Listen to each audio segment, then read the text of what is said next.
Hi friends, Happy New Year. As you may already have noticed, this channel is inspired by Black Myth Wukong. We've been enjoying this game for a while now, and together witnessing its achievements. I think now would be a good time to go back to the very beginning and see what drives this indie studio game science, and what they are up to next. Let's dive right in. Feng Ji, also commonly known by gamers as Yuka, was not exactly on the path to game development as a biomedical student. He was supposed to do postgrad and wind up in some research facility for life. But the launch of World of Warcraft totally changed his life trajectory. For months, Yoka was literally living in Azeroth until he had to borrow money from his classmates to pay the bills. Yoka was amazed by what a game can be, so he decided to leave biology behind and pursue a career in the gaming industry. He was lucky that his experience with WoW helped him get a job as a game designer. In 2005, Yoka started working at a small studio, but little did he know there was a storm coming to change everything in the Chinese gaming industry. And that storm was Zhengtu with its microtransactions. In May 2006, Zhengtu made a $5.5 million profit, and in October, $8.5 million. At the time, Chinese average annual salary was only $2,600.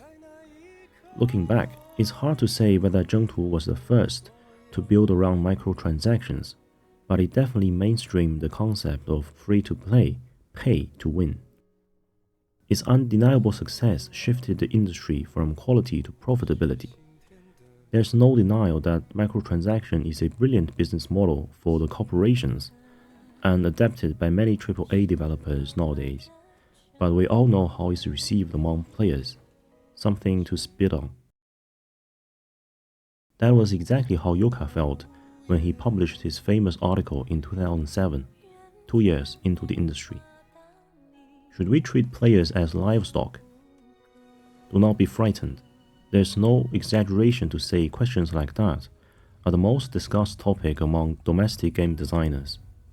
To put it mildly, this fucking online gaming industry breeds bastards like me whose sole purpose are the following: how to keep players addicted, how to make players spend more, how to get players gang up on each other, how to get players hate each other, how to hide cash gambling and gold trading. Believe me, almost all online game developers ask for countless features to achieve the above. These new designs have been a clear, if not unprecedented, economic success.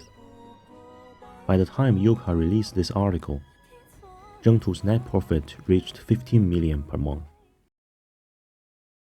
Things seemed to take a turn for the better when Yoka got recruited by Tencent's brand new Quantum Studio.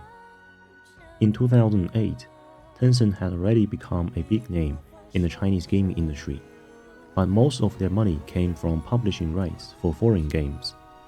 Tencent needed something of their own to prove their capability in game making. So when Yoka came in with his proposal for a Diablo-like game Asura, he had the fullest support from the company. Just like Wukong, Asura was also based on an adaptation of Journey to the West.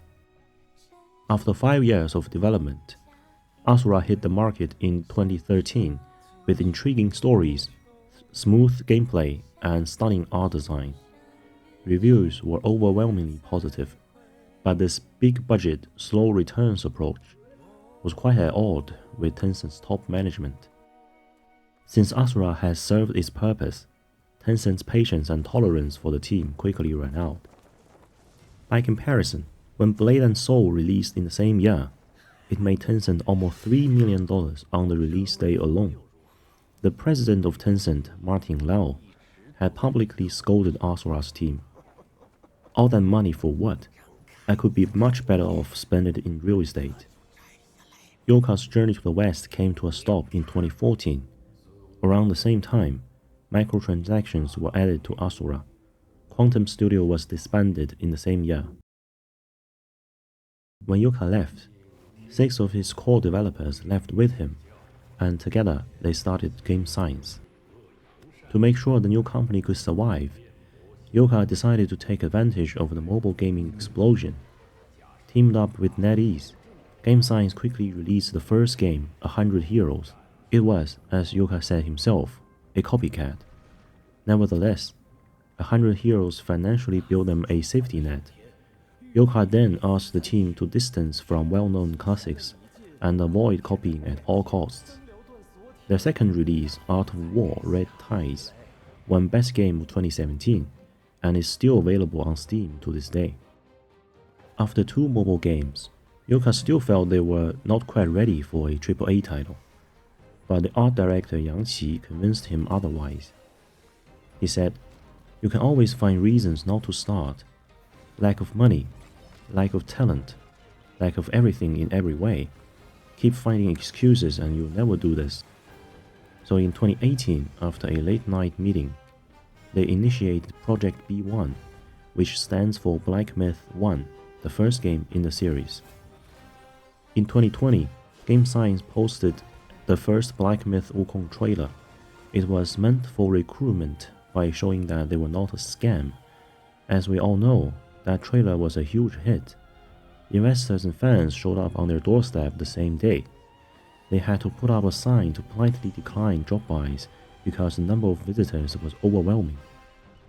With all the attention and hype comes envy and malice. Headhunters were putting every effort to steal their team. Their staff had to change their social profiles to no thanks, but it didn't really help. After weighing it carefully, Game Science agreed to let Tencent acquire 5% shares, but only if Tencent doesn't get involved in operations or decision-making, doesn't take over the project, and doesn't reserve publishing rights. Not only Game Science became a target domestically, but also outside of China. The witch hunt against them started with sexism accusations, followed by DEI campaigns and alleged $7 million extortion. In August 2024, 4 years since the first trailer, Black Myth Wukong made history on Steam, with 2.4 million played at the same time. According to VG Insights, it sold 23 million copies on Steam alone. In November, Black Myth Wukong won Ultimate Game of the Year and Best Visual Design at Golden Joystick Award. In December, Player's Voice and Best Action at TGA.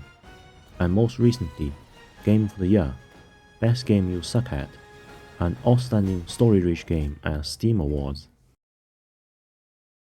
Apart from a promised DLC for Wukong, Game Science revealed that Black Myth would be a trilogy. They have already registered a few trademarks, which are 大荒, Shanhai, 搜神, Xiaoqian, 钟馗, Jiangziya. I'll make a separate video to talk about the stories behind these names. And to be honest, there are so many choices in Chinese mythology I can think of. Which character you want the most? Back in 2020, Game Science set their vision to be the best action RPG developer in the world. Best wishes to them, and I'm excited to see what's next to come. I'll keep covering topics about Wukong and others on the horizon. Peace.